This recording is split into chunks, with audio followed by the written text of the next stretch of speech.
بسم الله الرحمن الرحيم. السلام عليكم. النهاردة الفيديو على كابتن أسامة حسن. كابتن أسامة حسن، الليلة ليلتك يا توتة. تمام. عشان انت ما بترحمش. ليه بقى؟ وعايز اقول لك ان انا لو حطيتك في دماغي ومسكت لك فيديو انت بتعمله هكرهك في حياتك، عشان انت ولا بتقول اي حاجة ليها لازمة. انت بني ادم بتحب تطلع تقول اي كلام وخلاص، وبتعمل حشو الفيديو وخلاص. بص يا كابتن اسامه حسن،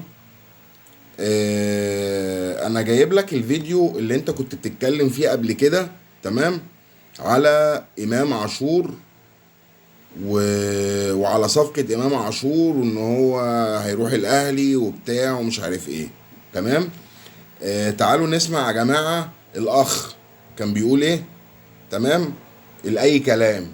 تمام، تعالوا نسمع. قرب هنا شويه عشان امه. طبعا كلكم عارفين علاقتي بامام عاشور والعلاقه الاسريه بتاعتي بنادي الزمالك، وعلاقتي بيه وعلاقتي بيه باسرته والكلام ده كله. امام عاشور اقسم برب الكعبه ما هيروح النادي الاهلي لو هيديله مليون جنيه.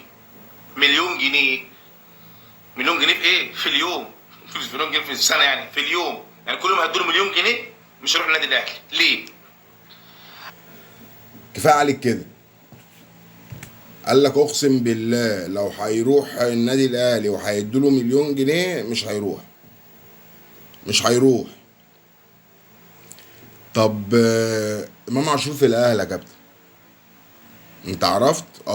انت عرفت صح. ونزلت فيديو كمان. نزلت فيديو تتكلم فيه عن الحوار. طب هتقول ايه؟ عايز تصلح طبعا انت وبتاع ومش عارف ايه، وهتقول كلام تاني طبعا، صح. وطلع علينا بقى النهارده بفيديو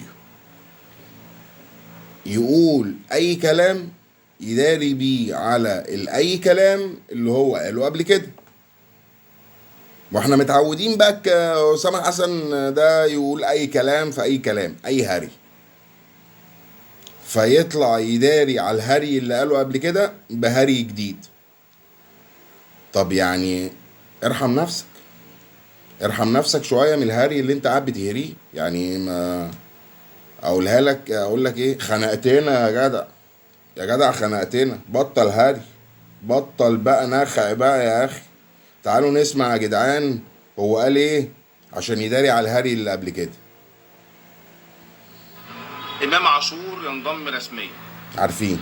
امام عاشور يهد اسطوره النادي الاهلي في القيم والمبادئ. هو هداه ازاي؟ وبعدين اسطورة النادي الاهلي في القيم والمبادئ. يعني انت عارف ان النادي الاهلي اسطورة في القيم والمبادئ. ده انت يا راجل بتعترف ولسانك بيقع بالكلام وانت مش عارف. يعني انت اصلا مجرد ان انت قلت الكلمة دي فانت عارف ان الاهلي اسطورة في القيم والمبادئ. واقول لك على حاجة، امام عاشور ولا هد قيم ومبادئ ولا هد حاجة. هو بني ادم غلط وتأسف. وغلط وهو كان بره النادي لما كان رئيسه اللي بيخليه ومصدر له الطريقة اللي يتكلم بيها ويقول بيها ويتصرف بيها للعيبة كلها. رئيسكو هو اللي مصدر الكلام ده للعيبة، فغلط وقتها وبعد كده اعتذر. تمام. بعد كده جبناه. هيتعلم الادب جوه النادي الاهلي، وهيتعلم القيم والمبادئ جوه النادي الاهلي، وهتشوف امام عاشور هيبقى عامل ازاي. حاجه غير الحاجه اللي كانت موجوده عندكم في نادي مرتضى منصور. عزبة آل منصور. عزبة آل مرتضى منصور وأولاده يحكمون نادي الزمالك. هو ده ناديكو اللي أصلا جمهورك مش موافق عليه ومش حابه. تعالوا نسمع بقى هو قال ايه. تمام ونشوف. برافو امام عاشور، برافو مجلس اداره النادي الاهلي. كلمه الجماهير ملهاش لازمه عندكم. جماهير بيقول لك كلمة الجماهير ملهاش لازمة عندكم، هو بيقول كده. هو حضرتك معاك كلام الجماهير كله قالت ايه على صفقة امام عاشور؟ طب انا اقول لك، انا بقى اهلاوي وهقول لك، في جماهير كانت مع صفقة امام عاشور، وفي جماهير كانت ضد صفقة امام عاشور. فكده كده صفقة امام عاشور تمت او ما تمتش، كان هيبقى في جماهير كلامها ما تنفذش. تمام، كان هيبقى في جماهير كلامها ما تنفذش. وانا عايز اقول لك على حاجة يعني بخصوص الجماهير، انتوا بالذات ما تتكلموش على الجماهير، لان انتوا جمهوركوا اكتر جمهور اتشتم من رئيس ناديهم. اتشتموا، اتقال عليهم يا كلاب يا ولاد الكلب. محدش فيكم يكلمني على الصفقات، انت مال امك.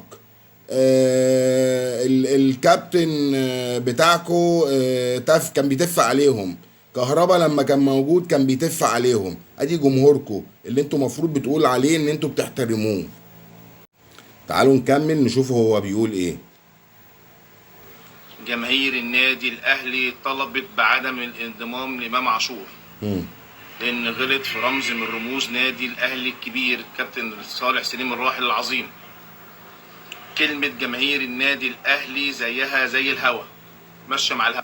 هو انت كده مفروض ان انت فاكر ان انت هتسخن الجماهير على مجلس الاداره وعلى النادي؟ كان غيرك اشطر. العب لعبه تانية. انت حتى اللعبه دي مش عارف تلعبها. عايز تسخن الجماهير على النادي وعلى مجلس الاداره وعلى كابتن الخطيب؟